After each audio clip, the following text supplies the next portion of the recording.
Hi, I'm Kyle Wilson, former amateur MMA champion with over 10 years experience training across various different martial arts.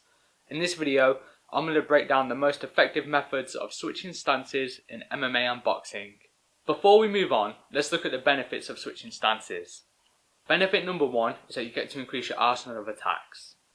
For example, you might find that you prefer certain techniques from the southpaw stance and other techniques from the orthodox stance, and that's fine. You don't have to learn how to write with both hands, you just have to know how to pass the pen to the dominant hand. And that's what we're going to look at in this video by learning how to disguise our stance switches. Benefit number two, to confuse your opponent. If I'm an orthodox fighter fighting another orthodox fighter and I decide to switch to southpaw, this creates an open side on both myself and my opponent. This means we both have new targets to find. It will also initiate a battle to see who can get their lead foot on the outside of their opponents, completely changing the dynamic versus an orthodox versus orthodox striker battle.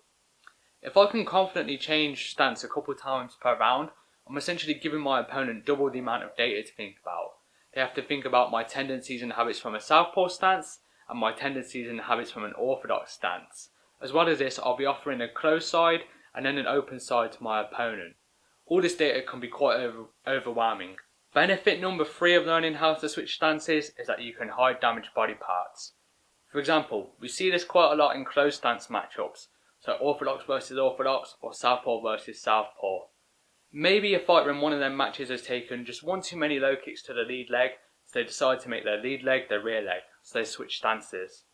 By switching stances, the chances are your rear leg's not going to take too many low kicks, so you're saving that damaged body part and you're able to stay in the fight and continue fighting. The golden rule of switching stances is to not do it while stationary without a clever setup. You should not be in front of your opponent just shuffling your feet switching stances. When I do that, there's a moment in time when my hips are square, my shoulders are square, and as I transition my hands, I'm also open down the middle and down the side. If I take a shot in that moment, I'm not going to be able to defend it and I won't have my rear leg there to ride out any of the impact, so I'm probably going to get dropped. However, if I notice that it's a tendency of my opponent to switch stance like that, that's a good time to give them everything you've got.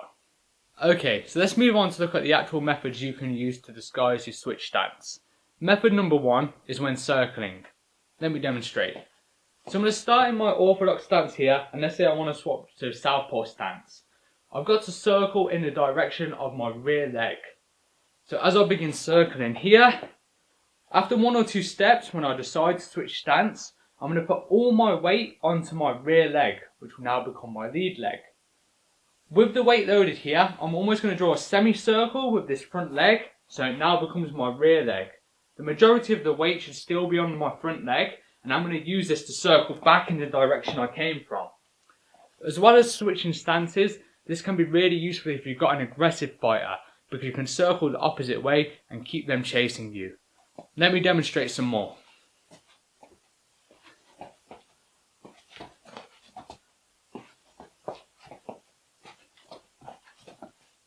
Okay, method number two is to use strikes to disguise your switching stance. This has been done to great effect by the likes of Dominic Cruz and TJ Dillashaw. The most common example of this is to use an orthodox jab into a southpaw cross. So notice as I throw my jab, my rear leg is going to slide forward and become my new lead leg. Notice as the jab hand extends, the rear leg comes forward.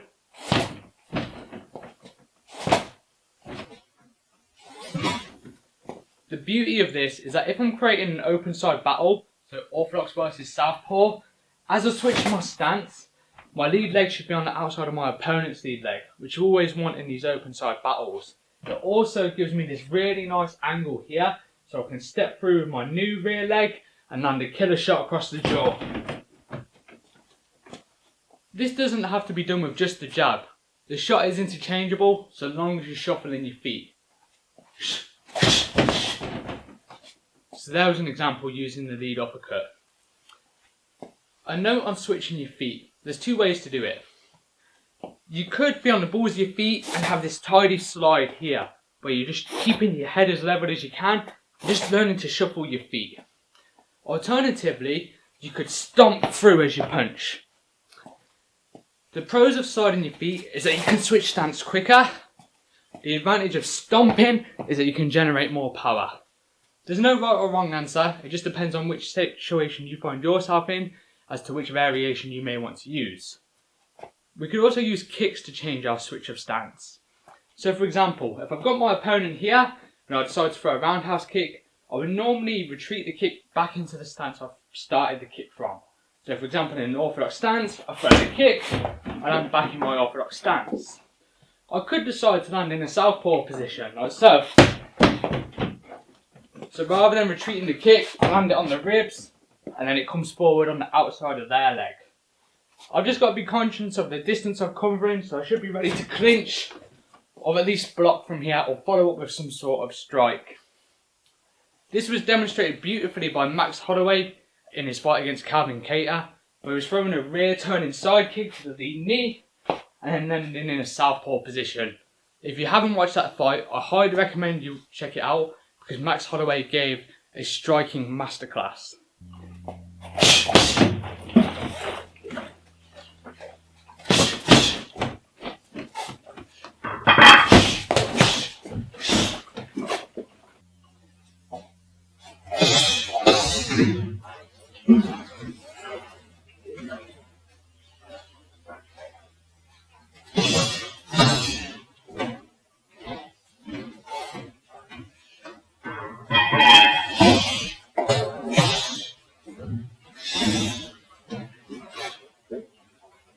Okay, so method number 2 for disguising your switching stance would be on the retreat. Sometimes you've got aggressive opponents and they're trying to get you back to the cage or the ropes. In those situations, you obviously want to do your best to move laterally, so circle, so you don't get caught with your back against the cage or the ropes. However, we can use our switching stance to punish the opponent for coming forward.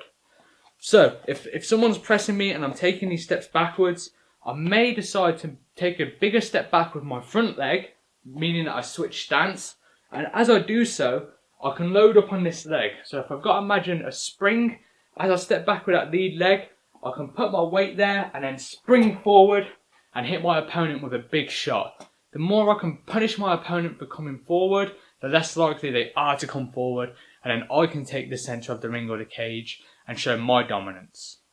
Tony Ferguson does this a lot, but rather than throwing a big rear hand, he'll change stance and then kind of throw this cheeky corkscrew uppercut. Look for it next time he fights.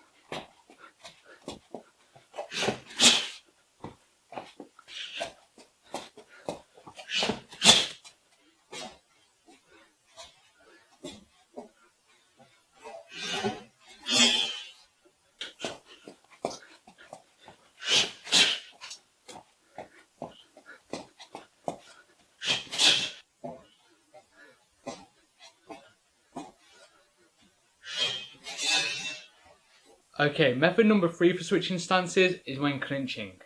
When clinching, you'll probably find that you're changing stances without even realising it. If I've got an opponent pressing into me and they're digging for underhooks and I've got a pummel, then it's easy to take steps backwards, steps forwards as I drive into them, etc. And I'm constantly changing my foot position. However, if I can be conscious of this as I decide to exit the clinch, it's a really swift way to change stances and your opponent probably won't even realise straight away. So for example, let's say I enter a clinch exchange here as an orthodox fighter, I throw some knees, some elbows, and then on the exit I decide to land as a southpaw, I can then revert away and I'm in a new stance. The thing to be conscious of is that good fighters try and strike off the break of the clinch, so you've got to be ready to defend from the new stance.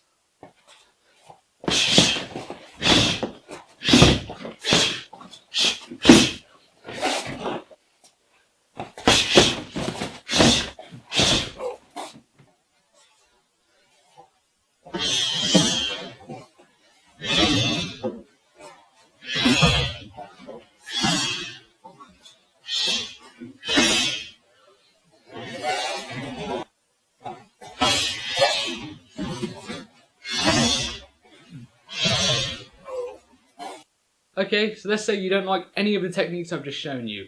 You could also decide to come out in a new stance in between rounds. Let's say you fought 2 rounds as a southpaw fighter, and you want to come out in the last round as an orthodox fighter. This is going to really put them off. All the habits they've analysed so far are going to go out the window, so they've got new data to process, and any advice they've been given by their cornermen is also going to go in the bin. This can really overwhelm your opponent and put you steps ahead of them so you can chase the win. So to recap this video, the benefits of switching stances are to confuse your opponent, to hide a damaged body part, or to add new tools to your arsenal. Do not change stances while stationary. Do change stances while striking, while circling, on the retreat, on the exit from a clinch, or in between rounds.